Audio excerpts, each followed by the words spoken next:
Welcome to our first ever virtual show and tell for 2021 here at Chris Home Historic Farmstead. Today's topic is ABCs of Farm Life, and we're going to focus on letters A and B today. My name is Laura Askill. I'm the Ag Ed Farm Manager with Metro Parks of Butler County, and filming us today is our Senior Manager of Park Connections, Becky Vanderpool. So thank you for your assistance, Becky. You're welcome. So here we are in this beautiful historical home at Chris Home Historic Farmstead, and we're going to do the ABCs of Farm Life. We're going to be focusing on apples for the letter A and butter for the letter B. So let's get started. So most of us know what an apple is because we eat them. So here are some examples of apples. We've got red apples, green apples, and then yellow and red apples. And most of us like to just either eat the apples straight or we like to put them in different kinds of foods. So what is your favorite recipe that has apples in it? Now, do you know where an apple actually comes from? It comes from an apple tree. So what is an apple? Well, an apple actually is an edible fruit. So inside this fruit, there are seeds. You can see an example of a seed that we have here when you cut an apple in half. Now, why would a farmer want to grow apple trees? Well, if you grow more than one apple, if you have lots of apple trees in a row like this, it's called an orchard. And a farmer wants to grow an orchard because he'll have lots of trees, and if you have lots of trees, you grow lots of apples, and that's how you can make your money. Now, to grow an apple tree, usually if you try to grow an apple tree from a seed, it doesn't do very well because the apples that we're used to eating are grown for very specific characteristics. For example, if you want a tart apple for like cooking, you would grow a green apple. If you want a very, very sweet, soft, gushy apple, maybe to make applesauce with, you might grow a red apple. So what farmers have done over hundreds of years is they have developed what are called cultivars. And cultivars are rootstocks which are grafted from one tree that had the characteristics that they wanted to another tree. Because if you think about it, the farmer doesn't want to grow this huge, gigantic, big apple tree that only produces little teeny tiny apples. No, they want to grow maybe a shorter tree that grows big, delicious, juicy apples that they can sell. There are actually over 7,500 different cultivars throughout the world of apples. That kind of shows you how many different characteristics of apples that there are. Let's talk a little bit about the apple tree. All right, so what we're going to do over here on this table is we're going to go through the different seasons of an apple tree. So this tree that we have laid out right now kind of represents winter. Apple trees are deciduous, which means they lose their leaves in the wintertime. So when you're standing and looking at this tree, it looks like it's dead. Well, it's not. It's just kind of taking a nap. It's resting. It's storing all of its energy in its roots and waiting for the temperatures to warm up and the sun to be out longer hours throughout the day. So then, of course, when you go from winter, the next season would then be spring. All right? So that's winter. You notice who we've got hiding out here in the hole on this tree is our little friend raccoon. So you'll notice in springtime, things are starting to grow.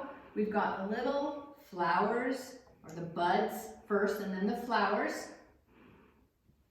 And if you've ever had the opportunity to stand underneath an apple tree when the flowers are blooming, it's amazing. The smell is wonderful, and there are lots and lots of little insects that fly around. Now, what do you think the insects are doing for the apple tree?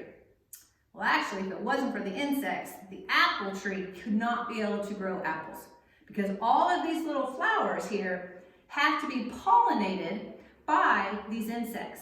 And probably one of our most common insects that we know of is the bumblebee and the honeybee. So both those bees and lots of other insects will fly around and they go from one flower to another.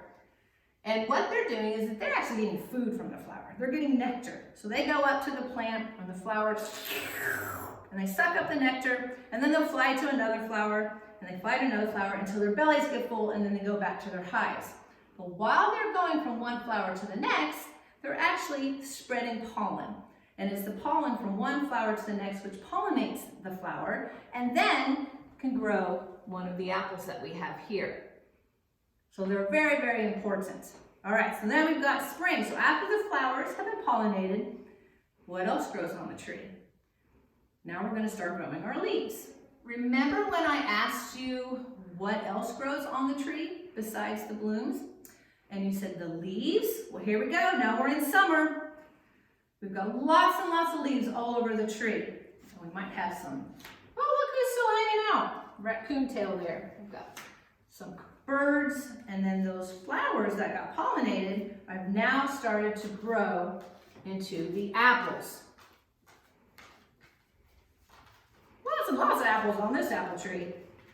Now the reason that the apples are able to start out tiny, tiny, and they get bigger, bigger, bigger, plump and juicy is because of something which is called photosynthesis. Now photosynthesis sounds like a really big, huge word, but we're going to break it down for you. Okay? This tree uses water, sunlight, and also something from us. So I want everybody on the count of 3 to breathe out. Are you ready? 1, 2, 3. When we breathe out, we're breathing out a gas which is called carbon dioxide. And carbon dioxide is then used by the tree with the sunlight and the water, and guess what they make? They make sugars. And it's the sugars that are going into these apples to make them taste good. Okay? Now during that whole process, the water and the sunlight and the carbon dioxide from us, guess what they make? Trees and plants make something which is extremely important for us, which is oxygen. So now I want everybody on the count of 3 to breathe in. 1, 2, 3. Hold it. All right, let it out. When you breathe in, you are breathing the oxygen which actually came from the plants and the trees that are outside. So next time you're out taking a hike in the parks, make sure you tell the trees and the plants, thank you. All right, so the tree is very busy all summer long, making all these good foods to pump them into the apples. And then if humans don't come along and take the apples off the tree, during our next season, fall, the apples will actually off the tree and down to the ground because they are mature and they get too heavy and they fall, and guess who eats them? The people don't get to them. All the wildlife that you see, like deer, raccoons, rabbits, even birds will eat them on the ground. All right, so now let's focus a little bit about what an actual apple is. So, as you know, here is an apple. Like I said, comes in lots of different shapes and different colors. And it's an edible fruit. This is the flesh part. This is the skin. And inside, when you cut it, you're going to see little brown seeds. Okay, we have a stem. Here's one that actually still has a stem on it. Some of them also have leaves. When you cut it open, remember I said this part was the flesh part? And I showed you a seed. I seem to have lost the seed.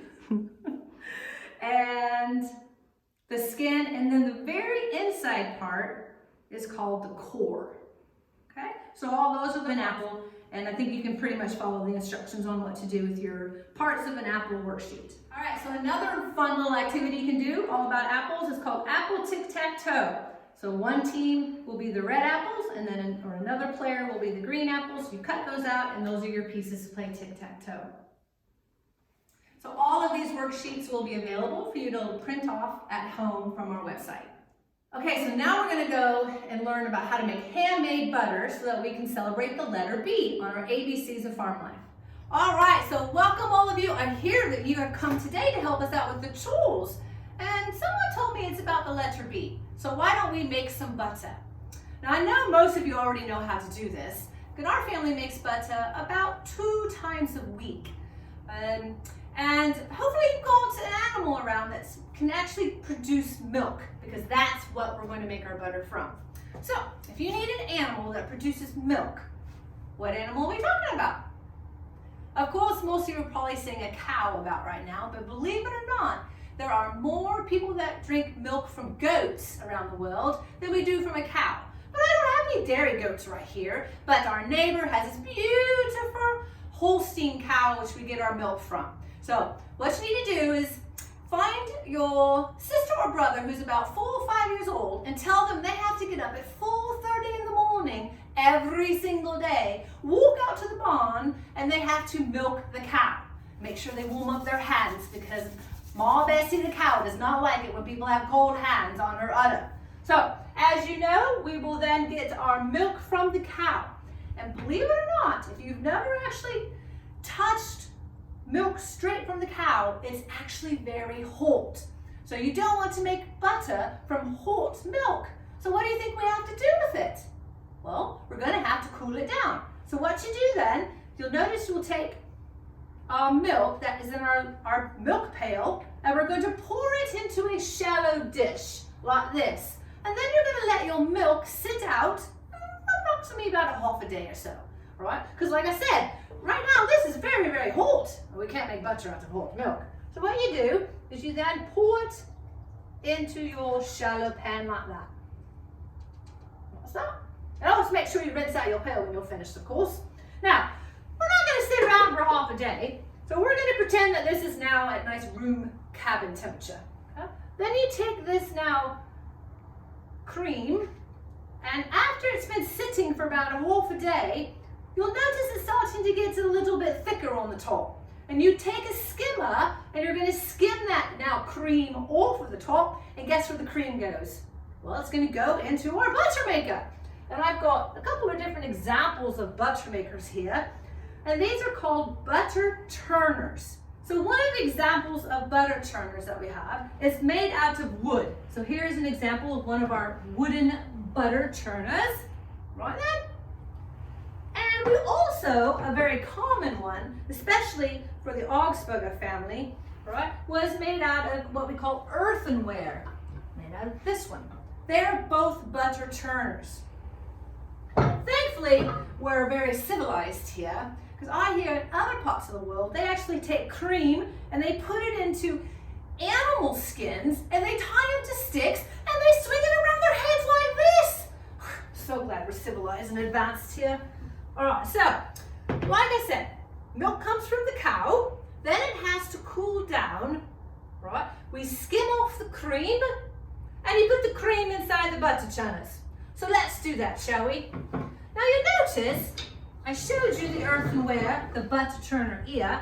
So this stick here is called the churn dasher or a stick dasher. Now notice it's got the long handle, it's got the lid here, and that's to keep the cream from sloshing out. And then this is the part of the stick that's actually going to be doing the beating of the milk or the cream. So, we'll put it on the ground. We take our cream,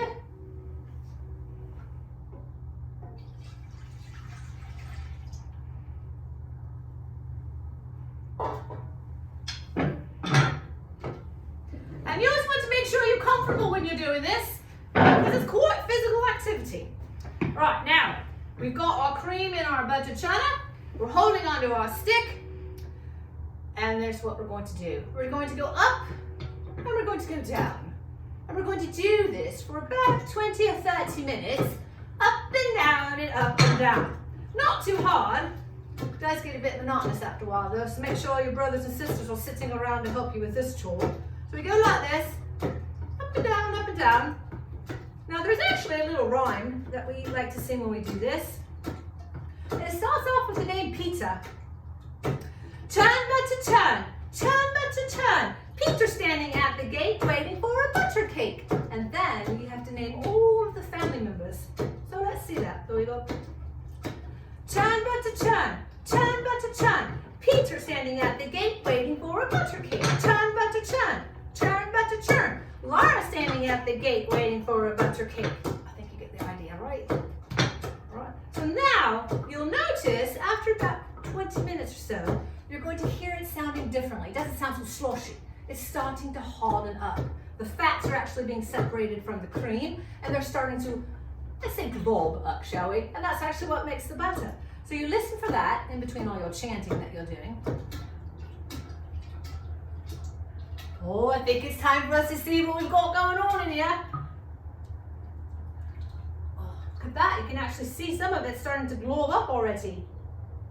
So then what do you do? Once you've noticed that it's gotten quite harder, you're actually going to pour off the buttermilk. And you can save that because you can use buttermilk in your recipes, like your breads and things like that.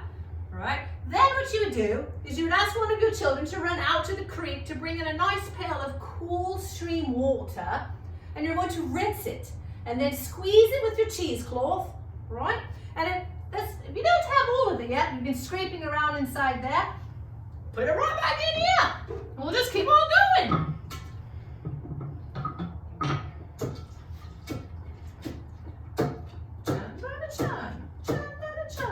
Peter's standing at the gate waiting for a bunch of cake. Oh, now after several minutes of hard work going up and down, hear that sounds different? I believe we're now finally at the stage for some butter. Let's see. Oh, look at that. So now what we've got to do is get it out of the churner and onto a bowl. Squeeze it out again with our cheesecloth. You can rinse it if you like.